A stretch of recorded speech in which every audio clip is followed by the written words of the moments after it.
এই সেই মহাগ্রন্থ আল কোরআন, তাতে কোনো সন্দেহ নেই। আল্লাহর দ্বীনের ব্যাপারে কোনো জোর জবরদস্তি নেই, কারণ সত্য এখানে মিথ্যা থেকে পরিষ্কার হয়ে গেছে। তোমাদের মধ্যে যদি কোনো ব্যক্তি বাতিল মতাদর্শকে অস্বীকার করে, আল্লাহর দেয়া জীবনাদর্শের উপর ঈমান আনে, সে যেন এর মাধ্যমে এমন এক শক্তিশালী রশি ধরল যা কোনোদিনই ছিঁড়ে যাবার নয়। আল্লাহ তাআলা সবকিছুই শোনেন এবং সবকিছুই জানেন। তিনি আসমান সমূহ ও জমিনের একক উদ্ভাবক। এদের তুমি বলো, তার সন্তান হবে কিভাবে? তার তো জীবন সঙ্গিনীই নেই। সবকিছু তো তিনিই পয়দা করেছেন এবং সবকিছু সম্পর্কে তিনি পুরোপুরি ওয়াকিবহাল রয়েছেন। এ হচ্ছেন আল্লাহ তাআলা, তোমাদের মালিক। তিনি ছাড়া আর কোনো মাবুদ নেই। সবকিছুর একক স্রষ্টা তিনি। সুতরাং তোমরা তাঁরই ইবাদত করো। সবকিছুর উপর তিনি চূড়ান্ত তত্ত্বাবধায়ক বটে। তিনিই মহান আল্লাহ, যিনি তোমাদের কাছে সুস্পষ্ট হিদায়াত ও সঠিক জীবন বিধান সহকারে তার রাসূলকে পাঠিয়েছেন। আসমান সমূহ ও জমিনে যা কিছু আছে তারা সবাই ইচ্ছায় হোক অনিচ্ছায় হোক আল্লাহ তাআলাকে সাজদা করে চলেছে। এমনকি সকাল সন্ধ্যায় তাদের ছায়াগুলো তাদের মালিককে সাজদা করছে। হে নবী, এদের তুমি জিজ্ঞেস করো, আসমান সমূহ ও জমিনের মালিক কে? তুমি তাদের বলো, একমাত্র আল্লাহ।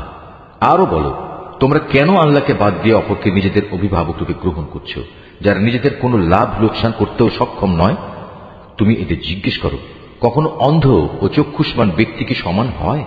কিংবা অন্ধকার ও আলো কি কখনো এক হয়? অথবা এরা আল্লাহর সাথে এমন কিছুকে শরীক করে নিয়েছে যে তারা আল্লাহ সৃষ্টির মতো কিছু বানিয়ে দিয়েছে, যার কারণে সৃষ্টির ব্যাপারটি তাদের কাছে সন্দেহের বিষয় পরিণত হয়ে গেছে। তুমি তাদের বলো, যাবতীয় সৃষ্টির স্রষ্টা একমাত্র আল্লাহ, তিনি একক ও মহাপরাক্রমশালী। হে নবী, তুমি তোমার মালিকের পথে মানুষদের প্রজ্ঞা ও সদুপদেশ দ্বারা আহ্বান করো। কখনো তর্কে যেতে হলে তুমি এমন এক পদ্ধতিতে যুক্তিতর্ক করো যা সবচাইতে উৎকৃষ্ট পন্থা। তোমার মালিক এটা ভালো করেই জানেন কে তার পথ থেকে বিপদগামী হয়ে গেছে, আবার যে ব্যক্তি হেদায়েতের পথে রয়েছে তিনি তার সম্পর্কেও সবিশেষ অবহিত আছেন। যদি তোমরা কাউকে শাস্তি দাও তাহলে ঠিক ততটুকু শাস্তি দেবে যতটুকু অন্যায় তোমাদের সাথে করা হয়েছে। অবশ্য যদি তোমরা ধৈর্য ধারণ করো তাহলে জেনে রেখো, ধৈর্যশীলদের জন্য তাই হচ্ছে উত্তম। হে নবী, তুমি নির্যাতন নিপীড়নে ধৈর্য ধারণ করো। তোমার ধৈর্য সম্ভব হবে শুধু আল্লাহ তাআলার সাহায্য দিয়েই। এদের আচরণের উপর দুঃখ করো না। এরা যেসব ষড়যন্ত্র করে চলেছে তাতে তুমি মনক্ষুণ্ণ হও না।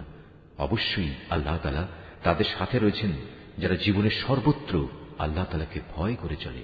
সর্বোপরি তারা হবে সৎ কর্মশীল।